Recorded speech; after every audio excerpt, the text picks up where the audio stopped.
हाय friends, welcome back. तो friends, अभी का वीडियो है तालिबान का Pakistan connection, full story of Afghanistan Taliban by Khan sir. चलो देखते हैं। तो वीडियो शुरू करते हैं, पर वीडियो शुरू करने से पहले अगर आप चैनल पर नए हो और आपने अभी तक सब्सक्राइब नहीं किया तो जल्दी से पहले सब्सक्राइब के बटन और बेल आइकन को क्लिक कर लो ताकि आपको हमारे सारी न्यू वीडियोस के नोटिफिकेशन मिल जाए जैसे हम अपलोड करें। अगर आपको वीडियो पसंद आता है प्लीज लाइक एंड शेयर। चलिए शुरू करते हैं।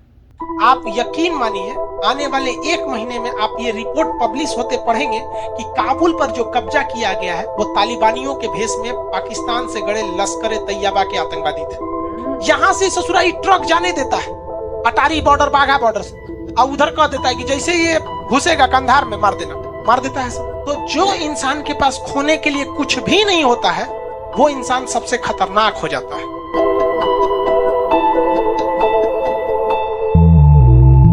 ये वाला देश कौन है भैया?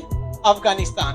अभी फिलहाल ये कौन देश है? अफगानिस्तान। अभी करंट इशू बना हुआ है कौन? अफगानिस्तान। तो अफगानिस्तान को पहले हम लोग देख लेते हैं, उसके बाद इन लोग को निपटाएंगे। अफगानिस्तान को जीतना इतना मुश्किल क्यों है जी? देखिए, अफगानिस्तान में सबसे बड़ा चीज क्या है, वहां खोने के लिए उन लोगों के पास कुछ नहीं है। हम लोग के लिए है ना खोने के लिए कुछ। आप एक चीज देखिएगा, कुछ कुछ ऐसे लोग होते हैं ना जो मुख्यमंत्री को गरियाएंगे, प्रधानमंत्री को खड़े गरिया देंगे, तो इनको नहीं डरेंगे, खड़े गरिया देगा सब। अरे मोदी का कर लेंगे, नीतीश कुमार को बोल देगा। जानते हैं क्यों? क्योंकि उस बंदे के पास खोने के लिए कुछ भी नहीं, तो डरेगा कौन चीज के लिए? कोई इसका लुंगी लेके जाएगा? तो जो इंसान के पास खोने के लिए कुछ भी नहीं होता है वो इंसान सबसे खतरनाक हो जाता है। कुछ छू बोल देगा। आज हमसे कोई कहे कि तू मोदी जी को उल्टा सीधा कुछ बोलना, हम कहे इससे सुर तो नहीं, हमारा बहुत कुछ है खोने के लिए। हाँ, जिस दिन हम कंगाल हो जाएंगे, किस चीज का डर? किसको इतना खाली फुर्सत रखा हुआ? यही हाल हो गया है अफगानिस्तान के साथ। आप एक चीज देखिएगा, जो भी मुख्यमंत्री प्रधानमंत्री इन लोग का पावर कम होता है, अरे रातों रात उठवा लेंगे, कुछ ना कर पाएंगे लोग, कुछ ना कर पाएंगे। लेकिन देखेंगे नहीं, आप लोग अपने आंख से देखे होंगे गरियाते उन लोग को देखते हैं, उसका बैकग्राउंड देखिएगा, ओकरा पास कुछ ना होगा, अकाउंट में 10-15 हजार रुपया होगा, बस वही उसका जीडीपी है। वही हाल किसके साथ हो गया? अफगानिस्तान के। यहां खोने के लिए कुछ भी नहीं है, और यहां पर धार्मिक चीजें इतनी भयानक है जिसका कोई हद नहीं, जिस वजह से यहां पर इसको एक टैगलाइन मिल गया, ग्रेवयार्ड ऑफ द एम्पायर्स। जैसे भारत को कौन सा टैग मिला? सोने की चिड़िया। भारत को मिला ना सोने की चिड़िया। वैसे पाकिस्तान को भी है आतंकवाद का जड़। हम लोग जैसे, हम लोग के पूर्वज क्या थे? बंदर। हम लोग कैसे इवोल्यूशन से बने हैं लोग ना, चिंपैंजी, बंदर। हम लोग के पूर्वज क्या थे? बंदर। और पाकिस्तानियों के पूर्वज आतंकवादी थे सब। तो उस सब में इवोल्यूशन हुआ। तो ये अलग है। अब ये अफगानिस्तान है। अफगानिस्तान को टैगलाइन मिला है ग्रेवयार्ड ऑफ द एम्पायर। यहां बहुत ज्यादा देर तक कोई साम्राज्य में शासन नहीं कर पाता है। सिकंदर जहां जाता था तुरंत जीत के चला जाता था। सिकंदर एक बार यहां आया था तो 3 साल तक था, जीतिए नहीं पा रहा था। तो इसकी सिकंदर की मम्मी कहीं किधर पकड़ लो तूने, तू हर जगह जीत जाता है, यहाँ का लिए लटका है। तो उसने यहां से 3 जगह से मिट्टी अपने गांव पे भेजा था, और जैसे वहां पे मिट्टी पहुंचा ना, उसके पड़ोस में झगड़ा हो गया। तो कहा कि सोच रहा है मिट्टी की खराबी है, यहाँ किस बिना मतलब के क्या हो जाता है, सब झगड़ा हो जाता है। हद देखिए इन लोग की, कि ये लोग मरने के बाद भी इंसान के गुप्तांग काट देते हैं, उसके आंख निकाल लेते हैं, मतलब एकदम ब्रूटल तरीके से मारते हैं। अब तालिबान जो था वो मेनली जगहों पर कब्जा कर लिया। अफगानिस्तान में जो आपके अभी के जो एग्जाम के प्रोस्पेक्टिव से जगह क्वेश्चन रहेंगे वो क्या रहेंगे? देखिए, अफगानिस्तान का ये वाला भाग क्या है? हिंदुकुश पर्वत। कौन सा भाग है? हिंदुकुश पर्वत। अब पर्वतों में ना आपका मिसाइल काम करने वाला है, ना हेलीकॉप्टर काम करेगा, ना कुछ। पहाड़ में कैसे लड़ाई कीजिएगा? तो एक ये इन लोग के लिए प्लस पॉइंट हो जाता है। ये कौन सा पर्वत है? हिंदुकुश पर्वत। कौन सा पर्वत? हिंदुकुश पर्वत। पहले के लोग जो ईरान वाले थे या इस साइड के थे, जब वो भारत आते थे, तो आप बताइए, भारत तो 1947 से पहले यहीं से शुरू हो जाता था। तो भारत आने के लिए लोगों को कौन सा पर्वत पार करना था? कौन सा पर्वत? हिंदुकुश पर्वत। इसी वजह से जितने लोग इस पर्वत को पार करके इधर आए, उन लोगों को उन लोगों ने यहाँ के रहने वाले लोगों को क्या कह दिया? हिंदू। क्या कह दिया? हिंदू कह दिया। क्या कहा? हिंदू। जबकि हिंदू धर्म तो है नहीं। हिंदू क्या है? सनातन धर्म है। धर्म का नाम क्या है? सनातन। तो अफगानिस्तान में कौन सा पर्वत है? हिंदू कुश पर्वत। कौन सा पर्वत? हिंदू कुश। यहाँ किस चीज की सबसे ज्यादा खेती होती है? अफीम की। किस चीज की? अफीम। ज्यादा पैदावार यहाँ दो चीज की, एक अफीम एक आतंकवाद। ये दो चीज का यहाँ बहुत ज्यादा प्रोडक्शन लाइन है यहाँ पर। तो ये पर्वत बोलिए तो हिंदू कुश। अफगानिस्तान की जो सीमा है वो ईरान से लगती है। किससे लगती है? ईरान। ये वाला देश कौन सा है? ईरान। ये देश ईरान। ईरान से अफगानिस्तान के बीच में कैसे संबंध होंगे? बहुत खराब है। खराब नहीं, बहुत खराब। ये है सिया और ये है सब सुन्नी। अब ये जो इस एरिया में है, ये वाला जो एरिया है, यहाँ पर ईरान के जो लोग हैं, यहाँ के लोग, ये इससे प्रभावित होकर यहाँ के लोग सिया धर्म के हैं। तो जब तालिबान का राज आता है ना, तो क्या कहता है? मरोगे कि या फिर सुन्नी में बनोगे? या तो मार डालता है या तो सुन्नी बना डालता है। ईरान के राजदूत भी यहाँ थे सब 1998 में इस एरिया में। तो यहाँ पे भी एक मजार शरीफ है, तो राजदूतों को मार दिए थे सब अफगानिस्तान वाले। तो ईरान और अफगानिस्तान में संबंध क्या है? खराब है। ये वाला एरिया जो कहलाता है हेरात कहलाता है। क्या कहलाता है? हेरात। ये कौन जगह है? हेरात। व्यापारिक दृष्टिकोण से हेरात बहुत ही महत्वपूर्ण है। हेरात किससे बॉर्डर शेयर करता है? हेरात किससे बॉर्डर शेयर करता है? ईरान से। किसे? ईरान। जबकि पाकिस्तान से बॉर्डर शेयर करता है यहाँ पर उसका कंधार। कौन सा जगह? कंधार। ये जगह कौन सा है भाई? कंधार। किसी को कोई दिक्कत? अफगानिस्तान के दो बड़े शहर, अब देखिए शहर जो है वो डेवलप क्यों होते हैं? या तो फिर वो चौराहे पर हो, या किसी नदी के किनारे हो, या किसी दूसरे देश के पास बॉर्डर पे हो। तो व्यापार से क्या हो जाते हैं? डेवलप हो जाते हैं। ये राज्य, ये शहर बोलिए तो हेरात, आइए बोलिए तो कंधार। कौन सा है? कंधार। और ये इसकी राजधानी क्या है? काबुल। राजधानी काबुल किस पहाड़ी क्षेत्र पर है? हिंदुकुश। हाँ, हिंदुकुश। किस पर्वत पर? हिंदू।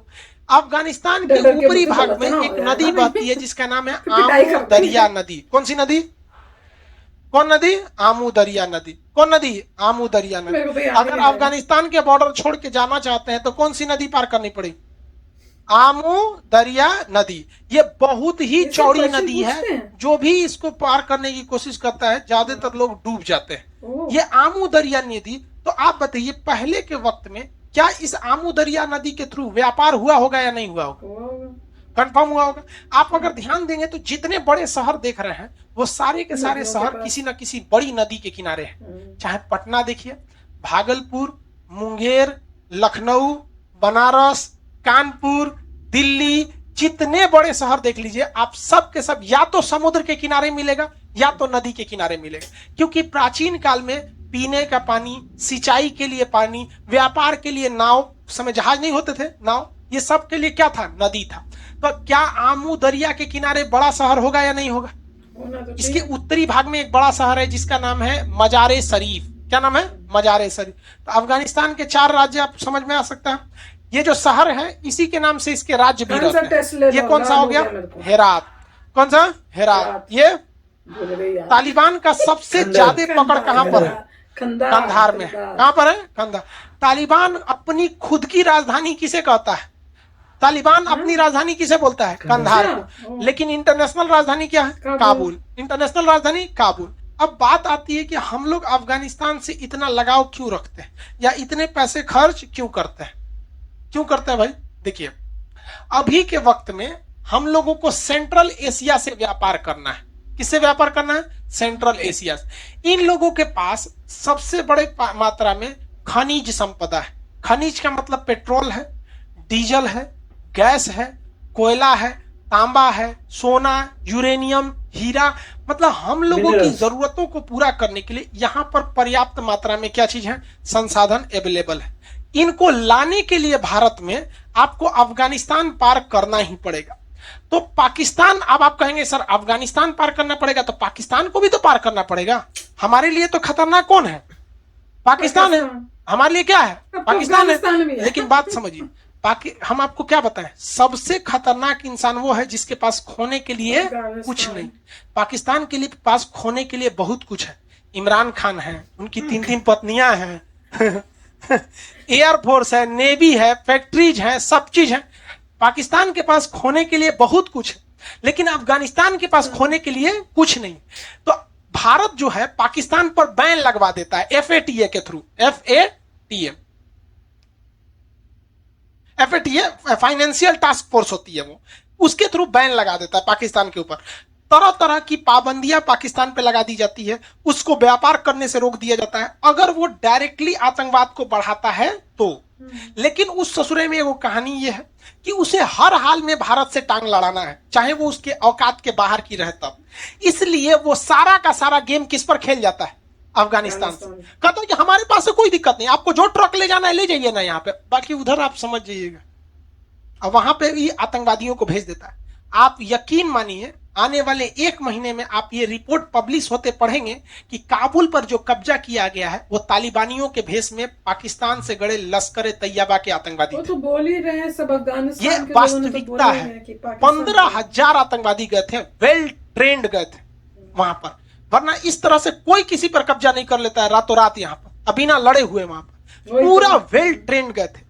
अब भारत के लिए समस्या क्या है कि जितने भी आतंकवादी थे जो पहले पाकिस्तान में ट्रेनिंग लेते थे, तो भारत कहता था कि देखिए ये ट्रेनिंग ले रहा है, इससे व्यापार मत करिए, इसको लोन मत दीजिए। तो पाकिस्तान का तो हालत खराब है, वर्ल्ड बैंक में लोन लेने जाता था तो वर्ल्ड बैंक का नियम है कि अगल बगल के पड़ोस से पूछता है, गलत गलत काम नहीं ना करता है, तो इसका पड़ोसी कौन है? हम कहता है हमारा सुबह से शाम तक ससुरा खाली बॉम्बे बनाता है, मत दीजिए लोन।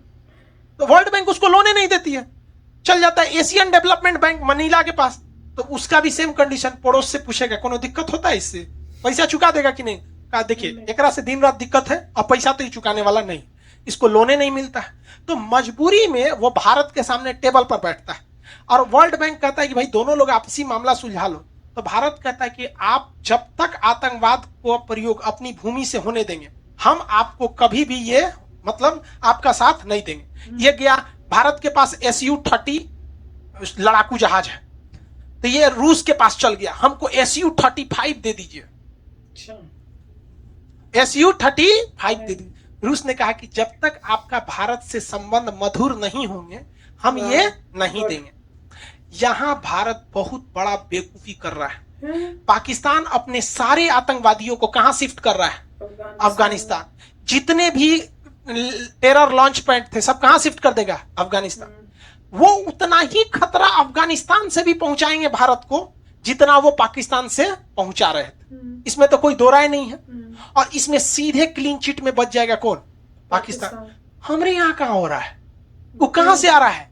अफगानिस्तान से।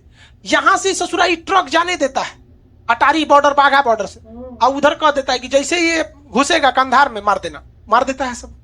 तो हमारे लिए हामिद करजई या अशरफ गनी कितना जरूरी थे अब समझ में आया। वो सारा हमला कौन करा? पाकिस्तान। किसके थ्रू? अफगानिस्तान के थ्रू। और हमको सेंट्रल एशिया से ये चाहिए ही चाहिए। चीन से आ नहीं सकता है, यहां से चीन आने नहीं देता है क्योंकि उसको पता है कि सस्ता पड़ जाएगा, आने नहीं देगा। यहां से अभी कोई डायरेक्ट रास्ता है नहीं, अभी बनाना पड़ेगा उस हिसाब से, क्योंकि ये पूरा रेगिस्तान एरिया है, रेगिस्तान में बनाने में बहुत समस्या आता है।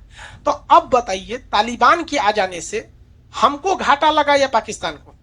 पाकिस्तान को हम लोग को घाटा पाकिस्तान को तो अब चाहिए। इसमें हम लोग यहां फंस जाएंगे क्योंकि रूस ने कहा है कि जब तक आप अपनी जमीन का प्रयोग आतंकवाद के लिए होने देंगे हम आपको ये हथियार नहीं देंगे। समझ में कि नहीं? किसी को कोई दिक्कत?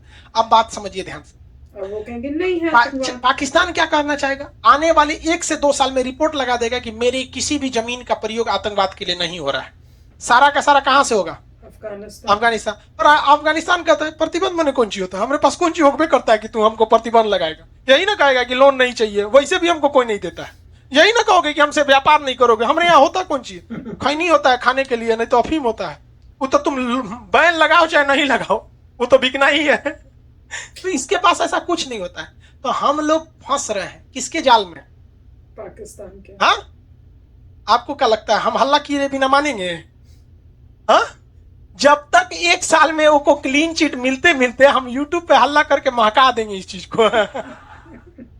हम छोड़ने वाले हैं जी। अरे भाई साहब, शिक्षक वह व्यक्ति होता है जिसके गोद में निर्माण और विनाश दोनों पलता है। तो हम अगर निर्माण जानते हैं तो हम विनाश भी जानते हैं। तुम प्यार से करते चलो, तुम्हारी सारी मेहनत पहले बर्बाद हो जाने दो, उसके बाद और इस हल्ला मचाएंगे ना तो ऐसी।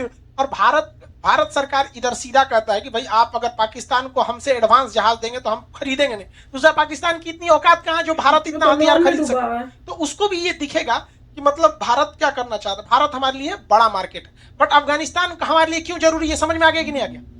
क्या अब हम अफगानिस्तान के थ्रू व्यापार कर सकते हैं? नहीं क्या वो अफगानिस्तान के लोग रोकते हैं? नहीं। कौन रोकता है? तालिबान। क्या वो तालिबानी आतंकवादी रोकते हैं? नहीं, तालिबानी भेष में क्या होता है? अब यहाँ कोई गमछा लगा के आ जाए तो बिहारी है ना कहलाएगा जी।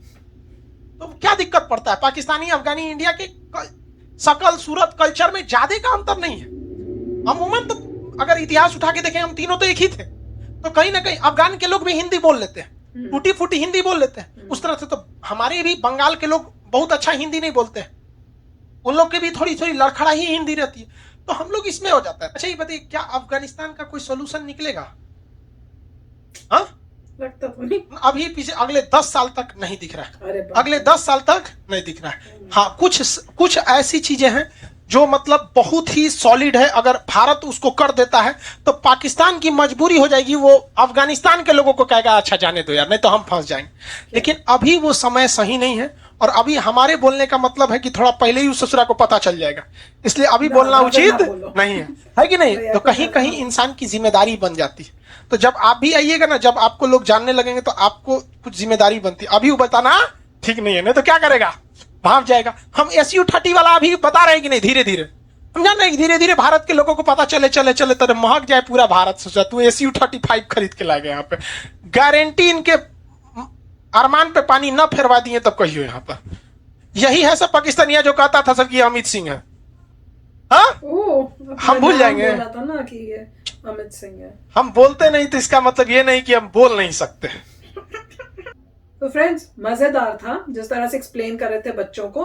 और भैया मुझे भी कुछ लर्न हो गया, अब थोड़ी देर में भूल जाऊंगी, बूढ़े हो रहे हैं हम तो भैया, तो हम तो पर डंडे की जोर पे हम भी सीख लेंगे, ठीक है ना? नहीं, पर काफी अच्छा बता रहे थे। और ये भी उन्होंने कहा कि भैया यही लोग थे जो मुझे क्या अमित सिंह बोलते थे। तो वो याद है ना कितनी कंट्रोवर्सी हुई थी इनके नाम के ऊपर कि इनका एक्चुअल नाम तो ये है, ये खान सर बोलते हैं या खान नहीं है या कुछ पता नहीं क्या बेकार की बातें चल रही थी।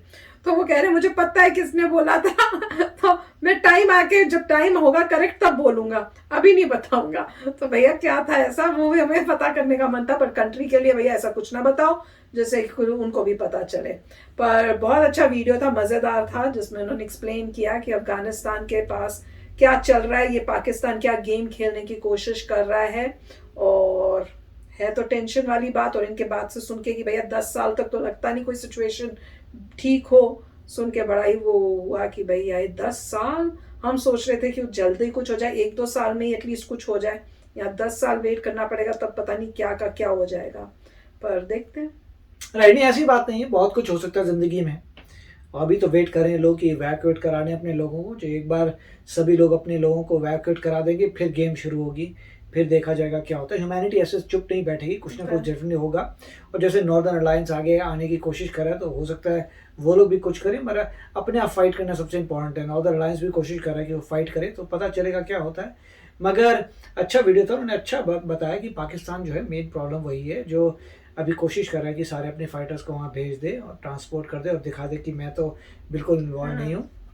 मगर स्पाई नेटवर्क सबके एक्टिव होते हैं, कहीं ना कहीं बहुत कॉम्प्लेक्सिटी अभी आएगी, वहाँ पर भी वहाँ की रेजिस्टेंस लोकल रेडी होगी, इंडिया भी चुप नहीं बैठेगा, तो बहुत कुछ होगा लाइफ में, देखेंगे क्या होता है। मगर अच्छा वीडियो था। पर पाकिस्तान में भी तो अपनी अब इंटरनल प्रॉब्लम्स हो रही हैं कि वहाँ पे भी तो वहाँ के तालिबान जो है वो प्रॉब्लम क्रिएट कर रहे हैं। बिल्कुल, तो वही है ना कि जो सांप को पालता है उसको खुद भी सांप काटते हैं। तो वही पॉइंट था कि अब जो भी है पाकिस्तान ने शुरू किया, जैसे उनके भी टेरिटरी में कुछ ना कुछ प्रॉब्लम्स तो आएंगे, तो उनको भुगतना पड़ेगा, तो समय बताएगा।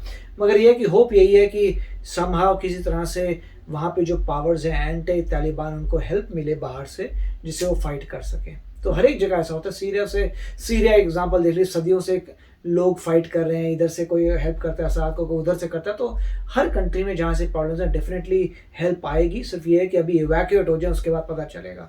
तो अच्छा वीडियो था। यस फ्रेंड्स, तो चलो फ्रेंड्स चलते हैं, मिलेंगे नेक्स्ट वीडियो में बहुत ही जल्द। Till then take care and bye bye. तो अगर आप मेरे इस चैनल पे नए हो तो जल्दी से सब्सक्राइब के बटन को हिट करो और बेल आइकन को क्लिक करो, ताकि आपको मेरा जब नया वीडियो मैं लगाऊं आपको उसके बारे में जल्दी से पता चल जाए।